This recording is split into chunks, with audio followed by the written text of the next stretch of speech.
KaraokeBooks. Sense and Sensibility. Written by Jane Austen. Audiobook. Chapter 38. Mrs. Jennings was very warm in her praise of Edward's conduct, but only Elinor and Marianne understood its true merit. They only knew how little he had had to tempt him to be disobedient, and how small was the consolation, beyond the consciousness of doing right, that could remain to him in the loss of friends and fortune.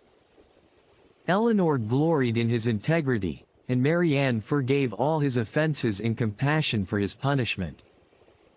But though confidence between them was, by this public discovery, restored to its proper state, it was not a subject on which either of them were fond of dwelling when alone. Elinor avoided it upon principle, as tending to fix still more upon her thoughts, by the too warm, too positive assurances of Marianne, that belief of Edward's continued affection for herself which she rather wished to do away, and Marianne's courage soon failed her, in trying to converse upon a topic which always left her more dissatisfied with herself than ever, by the comparison it necessarily produced between Elinor's conduct and her own. She felt all the force of that comparison, but not as her sister had hoped, to urge her to exertion now.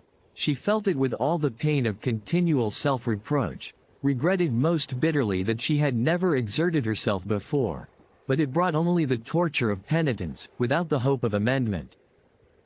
Her mind was so much weakened that she still fancied present exertion impossible, and therefore it only dispirited her more. Nothing new was heard by them, for a day or two afterwards, of affairs in Harley Street, or Bartlett's Buildings. But though so much of the matter was known to them already, that Mrs. Jennings might have had enough to do in spreading that knowledge farther, without seeking after more, she had resolved from the first to pay a visit of comfort and inquiry to her cousins as soon as she could. And nothing but the hindrance of more visitors than usual had prevented her going to them within that time. The third day succeeding their knowledge of the particulars was so fine, so beautiful a Sunday as to draw many to Kensington Gardens, though it was only the second week in March. Mrs. Jennings and Elinor were of the number, but Marianne, who knew that the Willoughbys were again in town, and had a constant dread of meeting them, chose rather to stay at home than venture into so public a place. An intimate acquaintance of Mrs. Jennings joined them soon after they entered the gardens, and Elinor was not sorry that by her continuing with them, and engaging all Mrs. Jennings's conversation, she was herself left to quiet reflection. She saw nothing of the Willoughbys, nothing of Edward, and for some time nothing of anybody who could by any chance, whether grave or gay, be interesting to her. But at last she found herself with some surprise, accosted by Miss Steele, who, though looking rather shy, expressed great satisfaction in meeting them, and on receiving encouragement from the particular kindness of Mrs. Jennings, left her own party for a short time, to join theirs. Mrs. Jennings immediately whispered to Elinor, "Get it all out of her, my dear. She will tell you anything if you ask. You see I cannot leave Mrs. Clark." It was lucky, however, for Mrs. Jennings's curiosity and Elinor's too, that she would tell anything without being asked, for nothing would otherwise have been learnt. "I am so glad to meet you," said Miss Steele, taking her familiarly by the arm, "for I wanted to see you of all things in the world." And then lowering her voice, "I suppose Mrs. Jennings has heard all about it. Is she angry?" "Not at all, I believe, with you." "That is a good thing. And Lady Middleton, is she angry?" "I cannot suppose it possible that she should. I am monstrous glad of it. Good gracious! I have had such a time of it. I never saw Lucy in such a rage in my life. She vowed at first she would never trim me up a new bonnet, nor do anything else for me again, so long as she lived. But now she is quite come to, and we are as good friends as ever. Look, she made me this bow to my hat, and put in the feather last night. There now, you are going to laugh at me too. But why should not I wear pink ribbons? I do not care if it is the doctor's favorite color. I am sure, for my part, I should never have known he did like it better than any other color, if he had not happened to say so. My cousins have been so plaguing me. I declare sometimes I do not know which way to look before them." She had wandered away to a subject on which Eleanor had nothing to say, and therefore soon judged it expedient to find her way back again to the first.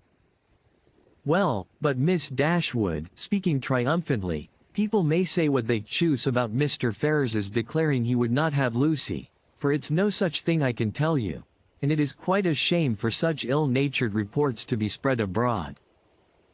Whatever Lucy might think about it herself, you know, it was no business of other people to set it down for certain." "I never heard anything of the kind hinted at before, I assure you," said Eleanor. "Oh, did not you? But it was said, I know, very well, and by more than one, for Miss Godby told Miss Sparks, that nobody in their senses could expect Mr. Ferrars to give up a woman like Miss Morden, with £30,000 to her fortune, for Lucy Steele that had nothing at all, and I had it from Miss Sparks myself. And besides that, my cousin Richard said himself, that when it came to the point he was afraid Mr. Ferrars would be off. And when Edward did not come near us for 3 days, I could not tell what to think myself. And I believe in my heart Lucy gave it up all for lost. For we came away from your brother's Wednesday, and we saw nothing of him not all Thursday, Friday, and Saturday, and did not know what was become with him. Once Lucy thought to write to him, but then her spirits rose against that. However, this morning he came, just as we came home from church, and then it all came out, how he had been sent for Wednesday to Harley Street, and been talked to by his mother and all of them, and how he had declared before them all that he loved nobody but Lucy, and nobody but Lucy would he have. And how he had been so worried by what passed, that as soon as he had went away from his mother's house, he had got upon his horse, and rid into the country, somewhere or other, and how he had stayed about at an inn all Thursday and Friday, on purpose to get the better of it. And after thinking it all over and over again, he said, it seemed to him as if, now he had no fortune, and no nothing at all, it would be quite unkind to keep her on to the engagement, because it must be for her loss, for he had nothing but £2,000, and no hope of anything else. And if he was to go into orders, as he had some thoughts, he could get nothing but a curacy, and how was they to live upon that? He could not bear to think of her doing no better, and so he begged, if she had the least mind for it, to put an end to the matter directly, and leave him to shift for himself. I heard him say all this as plain as could possibly be. And it was entirely for her sake, and upon her account, that he said a word about being off, and not upon his own. I will take my oath he never dropped a syllable of being tired of her, or of wishing to marry Miss Morden, or anything like it. But to be sure, Lucy would not give ear to such kind of talking, so she told him directly, with a great deal about sweet and love, you know, and all that. Oh, blah. One can't repeat such kind of things, you know.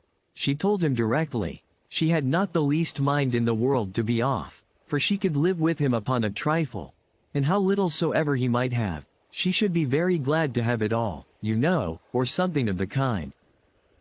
So then he was monstrous happy, and talked on some time about what they should do, and they agreed he should take orders directly, and they must wait to be married till he got a living. And just then I could not hear any more, for my cousin called from below to tell me Mrs. Richardson was come in her coach, and would take one of us to Kensington Gardens. So I was forced to go into the room and interrupt them, to ask Lucy if she would like to go, but she did not care to leave Edward. So I just run upstairs and put on a pair of silk stockings, and came off with the Richardsons.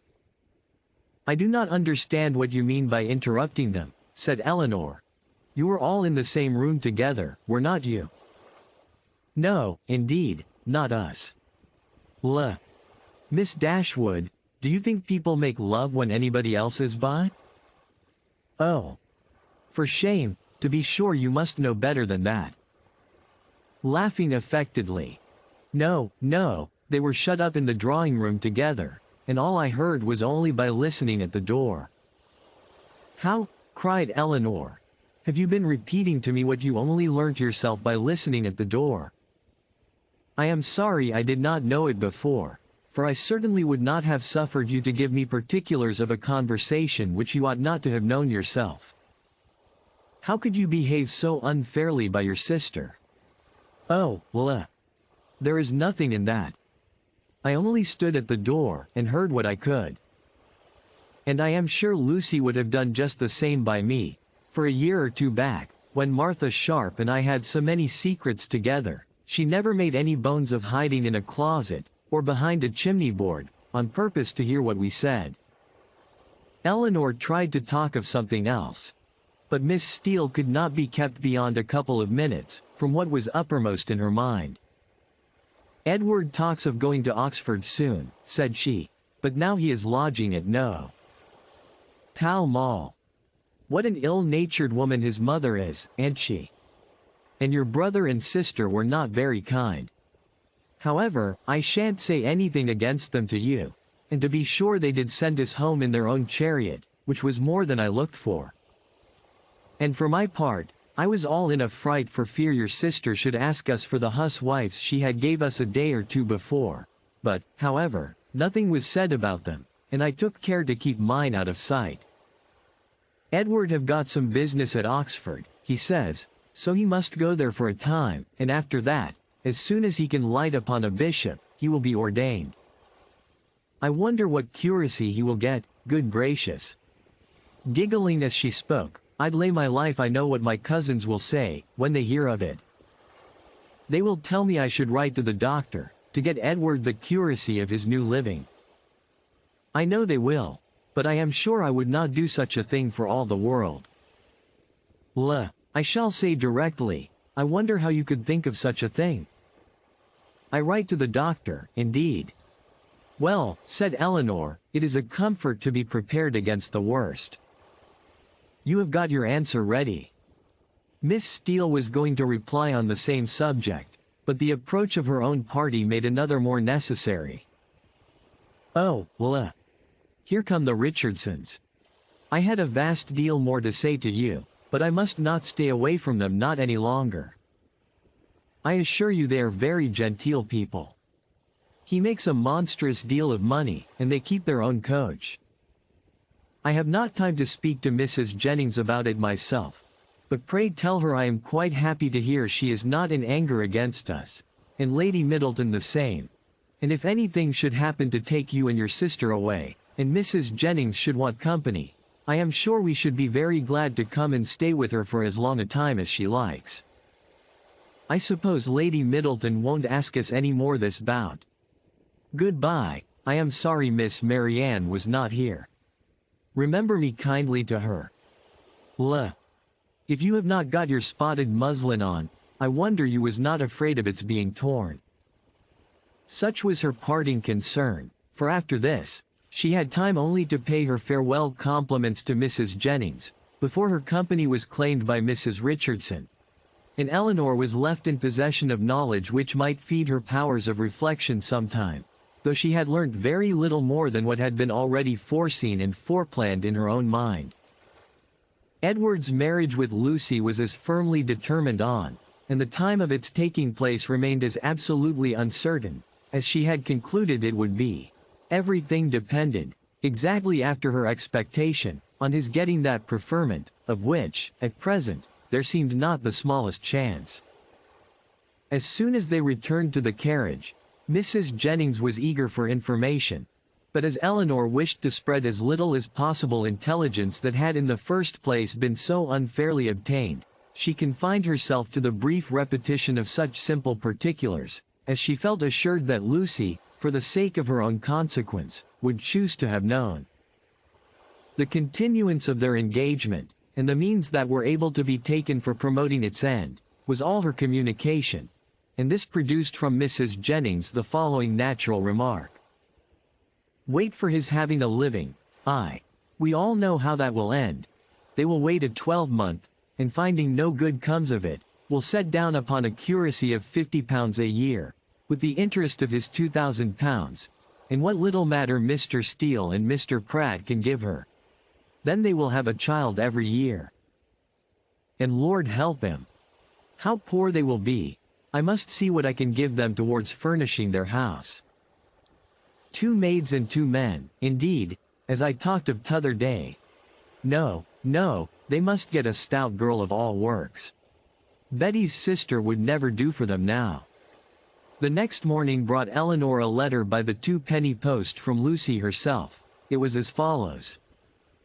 Bartlett's Building, March. I hope my dear Miss Dashwood will excuse the liberty I take of writing to her, but I know your friendship for me will make you pleased to hear such a good account of myself and my dear Edward, after all the troubles we have went through lately. Therefore will make no more apologies, but proceed to say that, thank God, though we have suffered dreadfully, we are both quite well now, and as happy as we must always be in one another's love. We have had great trials, and great persecutions, but however, at the same time, gratefully acknowledge many friends, yourself not the least among them, whose great kindness I shall always thankfully remember, as will Edward too, who I have told of it, I am sure you will be glad to hear, as likewise dear Mrs. Jennings. I spent 2 happy hours with him yesterday afternoon. He would not hear of our parting, though earnestly did I, as I thought my duty required, urge him to it for prudence sake, and would have parted for ever on the spot, would he consent to it, but he said it should never be. He did not regard his mother's anger, while he could have my affections. Our prospects are not very bright, to be sure, but we must wait, and hope for the best. He will be ordained shortly, and should it ever be in your power to recommend him to anybody that has a living to bestow, am very sure you will not forget us, and dear Mrs. Jennings too. Trust she will speak a good word for us to Sir John, or Mr. Palmer, or any friend that may be able to assist us. Poor Anne was much to blame for what she did, but she did it for the best, so I say nothing. Hope Mrs. Jennings won't think it too much trouble to give us a call. Should she come this way any morning, tea would be a great kindness, and my cousins would be proud to know her. My paper reminds me to conclude, in begging to be most gratefully and respectfully remembered to her, and to Sir John, and Lady Middleton, and the dear children, when you chance to see them, and love to Miss Marianne. I am, N.C. As soon as Eleanor had finished it, she performed what she concluded to be its writer's real design, by placing it in the hands of Mrs. Jennings, who read it aloud with many comments of satisfaction and praise. Very well indeed. How prettily she writes. Aye, that was quite proper to let him be off if he would. That was just like Lucy, poor soul.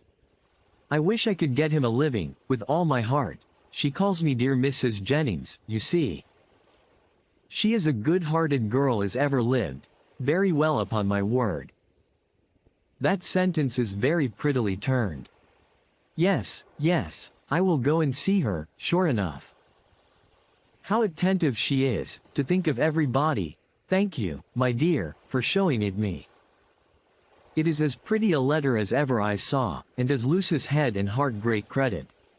If you liked what you heard, please subscribe to the channel.